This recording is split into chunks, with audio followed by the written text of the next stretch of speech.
Uwineza Judith n'Uwineza Divine. umwana wanjye wa gatatu yitwa Uwidwari Young. Uwa kane yitwa Uwineza Divine.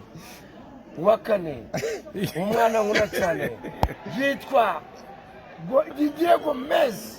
Nanjye umwana wa gatanu nkunda yitwa Mugisha Isaac.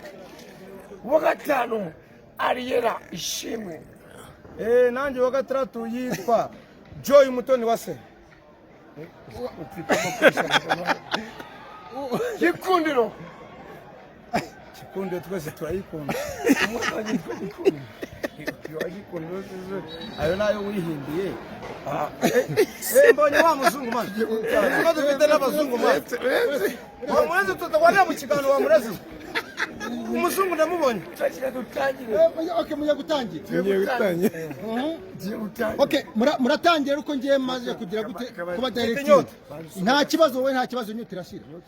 Ni kuvuga ngo tugiye gutangira mu bana dufite. Okay, ngiye gutangira mbayobore. Ninde mukuru kama tafite imyaka ingahe? Mubazi. Yafite imyaka 51 wambe sire. Ni bisire. Uri petit frère wiwe. Sava. Okay, yewe ngafite imyaka 49. Okay, mureke mbereke rero. Kubana neno. Tugiye. Okay, tugiye gutangira ngiye nyobora ikiganiro. Muri teguye. Muvandimwe Jangwani turagusuje to office. Ndi kumwe na Yanzazame yitwa rwa Rutabura ngiyi. Okay, ari kibazo gusaravu zibazo. Ari kibazo simwibuke. Tugiye gutangira. Umva, ari kibazo ngiye cyakubona abo base. Okay, reka ntangire introduction. Yes sir. Kama nanga vasi rwa Rutabura boxing. Uretse wowe ntugira ikibazo cy'inyota. Rwa Rutabura vasi kama nanga muri ringi muri boxing bagiye gutangira baterana ingumi z'amagambo.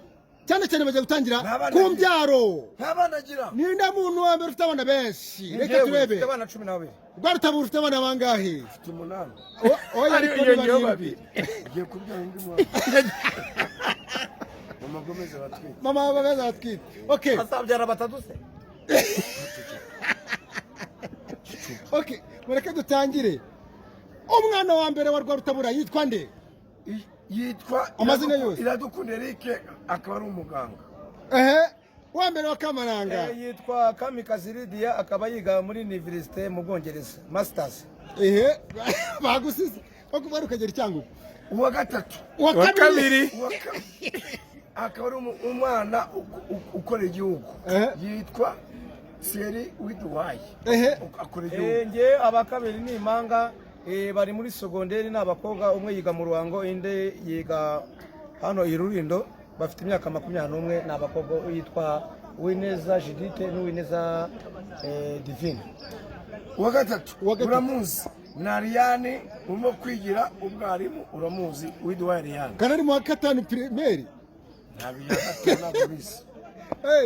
Ngewe wa kane kuri Zamanga yitwa Uwineza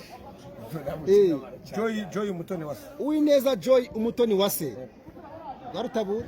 Umwana wanjye wa kane yitwa Gikundiro Eric azabatwe mu kwa 8 afite imyaka 12. Wa gatanu wanjye ni umuhungu yitwa Mugisha Isaac. Wa gatanu wawe Rwarutabura. Umwana wa gatanu wanjye yitwa Ishimwe Happy Gomez uba mu Bwongereza. Umuhungu wanjye wa gatatu yitwa Isaac Christian Nkundiye, ari kwiga mu mwaka wa gatanu wa primaire, abo wa mbere kuva yatangira kwiga. Uwa gatatu yitwa Ariera Widwayi. Abo wakangahe? Wa gatandatu. Wa karindwi yitwa Isaac Gisubizo, ari mu mwaka wa 4. Garutabura. Uwa karindwi yitwa bamwita Kadege n'umwana ishwanyaguza n'uzuba n'ibisirisi ya ishwanya. Wa munani wa Kamaranga. Ndamubona ko Imana igiye kumumva. Oya beretse nawe turagera ahantu ugera ushirirwe ku rugamba bakurase bakwita. Ye nashiriwe. Wa mujinga ubiti ngumi. The winner is now Mr. Kamaranga Isaac. Ulokunyisha shikoli bone wa mujinga mwereke. Wewe utunga. Mwereke. Wewe watunga resi. Mwereke. Wewe watunga resi. Mwereke. Nacho hapa na sio. ara aya Master Cheng aya anaka gutu banyamakuru bavanamo banyamakuru rero umuntu umusaza yogosha nk'umuntu w'umwana gute se hano bari mu kazi wanjye wemba nane se iyi Nike ziramemba 500 ukwezi Rayon Sport yo yinunze reka tuganire kuri Rayon Sport banyamakuru